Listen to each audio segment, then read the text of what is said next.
Hello and welcome to this webinar on lease termination by commercial tenants. To the layman, the small businessman, for example, the end of a commercial tenancy is going to seem to be completely simple. You get the expiry date, you hand over the keys, that's it.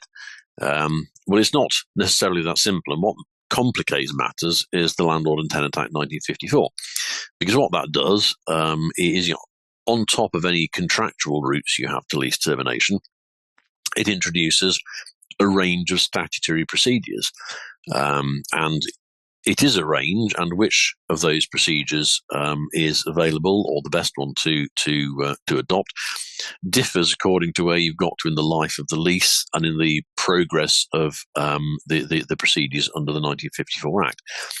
So what ought to be the straightforward business of a tenant terminating the tenancy is something which may need expert advice.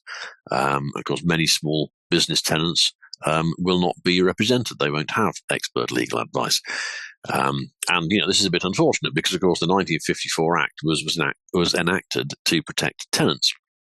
So we'll talk about the complexities of the 1954 Act procedures at the end of the webinar.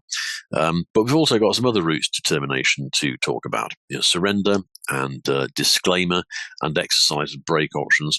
And each of those requires a good working knowledge of the technicalities, and that's what we're going to try to deliver in the course of this webinar.